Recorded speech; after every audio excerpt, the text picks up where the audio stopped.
Olá, meu nome é Thiago Monteiro, mais conhecido como Thiago DK Original, e seja bem-vindo ao canal O Lendário DK-san. E hoje, no programa DK Side Stories, iremos falar da mais bela batalha do mundo dos games, Nintendo DS vs PSP. Thank you. I'd like to ask J.D. Sumner to stand up to sing one. Tudo começou em 1974, data de lançamento de Kamen Rider Amazon, o lançamento do primeiro console de videogame caseiro, daquele ano de acontecimentos como a primeira viagem de metrô do Brasil e da música Why My Lord, do Elvis Presley. Era lançado um novo tipo de mercado, que movimentaria até hoje centenas de milhares de pessoas. Magnavox presents Odyssey. O Magnavox Odyssey foi um console que chegou sem fazer muita alarde, com jogos bem simples e não possuía gráficos como o Atari 2600. O maior gráfico do Odyssey era mostrar dois quadrados numa tela. O gráfico dele era feito com plástico adesivo, que você deveria colar na televisão e colocar os quadrados em algum lugar determinado. Após isso, você deveria ver no manual as instruções de como jogar o jogo colocado. Dealer. He's listed in the yellow pages. 3 anos depois, em 1977, lançou o Atari 2600, um console mais avançado em quesitos gráficos e sonoros. O Atari em si foi um console de mesa que definiu alguns conceitos de como deveria ser a experiência de jogos em casa. Desde o seu lançamento, muitos portes de jogos de arcade vieram para ele, tais como Double Dragon, Space Invaders, Pac-Man, Donkey Kong, dentre outros. No meio destes, surgiram muitos jogos originais que com o tempo se destacaram, e outros que não tiveram a mesma sorte, tais como Pitfall e Dragon Stamper.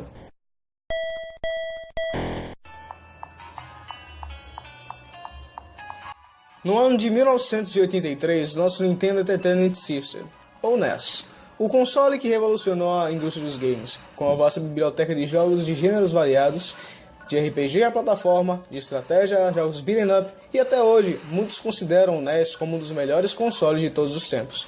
Franquias que duram até hoje, tais como Dragon Quest, Final Fantasy e Megami Tensei. Em 1989, lança o primeiro portátil em grande escala da Nintendo, extra o Game & Watch. O Nintendo Game Boy, o console cujos gráficos eram semelhantes ao do próprio NES, e com franquias novas exclusivas da Nintendo, fora a ideia de jogar videogame em qualquer lugar, que se mostrou ser uma ideia muito mais promissora do que parecia.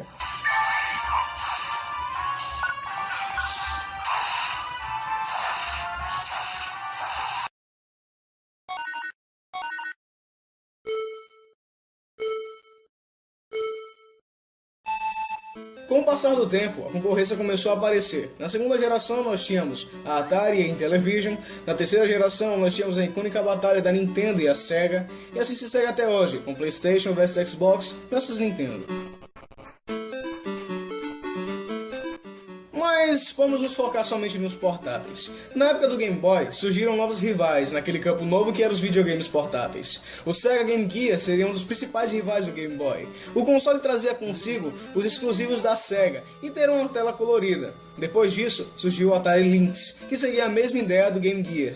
Depois, nasceu o Neo Geo Pocket, Game.com, Neo Geo Pocket Color, enfim. Nessa época, pode-se dizer que o público tinha mais diversidade e mais oportunidade de jogar em um console portátil. A ideia base aqui é, quando o mercado é grande e tem concorrência, quem lucra é o consumidor. Tendo muitos consoles no mercado e todos querendo ter seu lugar de destaque e lucrar em vendas, cada um tinha a sua tática de marketing, tais como o WonderSwan, que tinha sua ideia base em ser um console portátil bom e de baixo orçamento.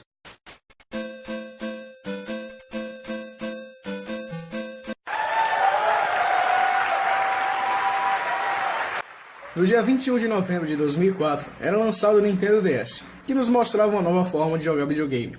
O console tinha duas telas e a tela inferior era sensível ao toque, fora o fato de que ele podia se conectar com a rede Wi-Fi, proporcionando a experiência de uma jogatina multiplayer com alcances mundiais, fora a retrocompatibilidade com os jogos de Game Boy Advance. Novamente, a Nintendo inova no ramo dos consoles. Na biblioteca de seu pequeno grande portátil, tínhamos jogos como Dragon Quest IX, Sentinels of Starry Skies, Pokémon Black and White, 9 Hours, 9 Persians, 9 Doors, Okamiden, Castlevania Order of Ecclesia e etc. No dia 2 de março de 2006, foi lançado um redesign para o Nintendo DS, mudando a aparência externa e outras pequenas mudanças. Lançaram alguns jogos exclusivos para o DS Lite. Posso citar o Guitar Hero On Tour, jogo esse que utilizava os slots dos cartuchos de GBA para simular o controle da guitarra no Nintendo DS. No dia 2 de outubro de 2008, foi lançada a última atualização do Nintendo DS, que no caso seria o Nintendo DSi. O Nintendo DSi trouxe para si verdadeiras mudanças no Nintendo DS, tais como a adição de 2 câmeras, frontal e traseira, a possibilidade de ouvir músicas no DS e a adição de uma loja digital, a tela de 3,25 polegadas e dentre outras funções. PlayStation Portable is as revolutionary as PlayStation. Tornando ao ano de 2004, no dia 12 de dezembro, o PSP fora lançado. Desde seu anúncio na E3, a Sony já nos dizia que o PSP não teria foco somente em jogos, mas sim como uma plataforma multimídia. O PSP possuía uma tela de 4,3 polegadas, com resolução de vídeo de 480 por 272 pixels, botões L e R, X, triângulo, bola e quadrado, um analógico, um direcional em cruz, para os botões que têm funções específicas, tais como o botão Start, Home, volumes e etc. Uma das coisas que fora prometido na apresentação era que o PSP fosse um aparelho multimídia, e tal promessa fora cumprida. O PSP deve até filmes em forma de UMD, para o fato de você poder pôr vídeos, músicas e imagens no PSP, coisas que já deram um boost nas vendas. Outra função interessante era de buscar coisas pela internet, a possibilidade de poder navegar pela internet, que foi outra função muito buscada no PSP na época. Em setembro de 2007 era lançada a primeira atualização do PSP, chamada PSP 2000. Houveram mudanças externas no design, adição de um microfone, maior qualidade de tela, o aumento da RAM do console, que pulou de 32 megabits de RAM para 64 megabits de RAM. Em outubro de 2007 foi lançada mais uma atualização do PSP, chamada de PSP 3000. A grande mudança deste modelo foi a qualidade da tela, adicionando mais um botão para aumentar o contraste e a luz da tela. Em outubro de 2009 foi lançado um redesign do PSP. Este fora chamado de PSP Go. Ele não aceitava UMDs, porém tinha memória interna de 16 GB. Sua tela era ligeiramente menor do que os modelos anteriores, tendo 3,8 polegadas. Em outubro de 2011 foi lançado o último modelo de PSP, chamado PSP Street ou PSP E1000. Ele seria uma versão mais barata do PSP. Ele não possui microfone e o som é mono. Ele é, de certa forma, inferior à primeira versão do PSP. Agora que te dei já a backstory, vou te contar o motivo dessa batalha ter sido tão importante. Enfim, rivalidades sempre existirão, e no campo do entretenimento, essa batalha vai continuar até o findar dos tempos. E hoje, mostrar-te-ei a mais bela batalha dos consoles, que foi a do PSP contra o Nintendo DS.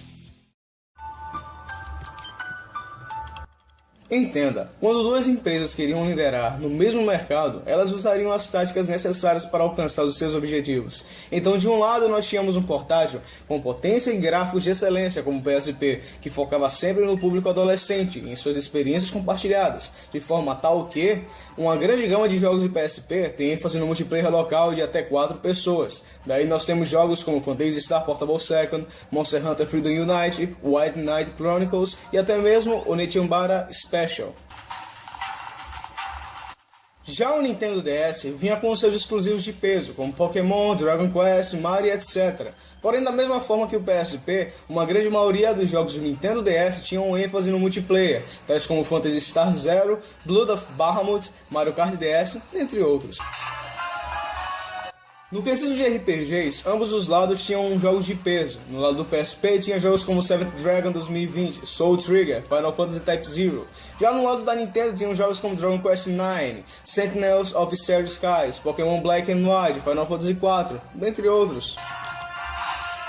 Mesmo ambas empresas em pé de guerra, muitas empresas third party queriam somente lucrar, independente de qual plataforma for. Então tínhamos jogos que eram lançados em ambos os consoles, tais como Nights in the Nightmare, All Kamen Rider Generation 2 e GTA Chinatown Wars. E tínhamos casos de franquias que eram lançadas em ambas as plataformas, como capítulos exclusivos em cada plataforma. Um exemplo é a franquia Shin Megami Tensei, que teve jogos que foram lançados para ambas as plataformas, porém de séries diferentes, tais como Persona 1, 2 e 3 no PSP junto com Devil Summoner e Shin Megami Tensei Strange Journey junto com Devil Survivor 1 e 2 no Nintendo DS. Ambos são jogos da série Shin Megami Tensei, mas são de séries diferentes. Outro caso é a série Assassin's Creed, que no PSP tinha um jogo totalmente novo e exclusivo da franquia, de nome Assassin's Creed Bloodlines. Já no Nintendo DS tinham 3 exclusivos, cujos nomes eram Assassin's Creed 1 e 2 e Assassin's Creed Altered Chronicles. E isso foi muito além. Aconteceu com Kingdom Hearts, Disgaea, Kamen Rider, Final Fantasy e etc.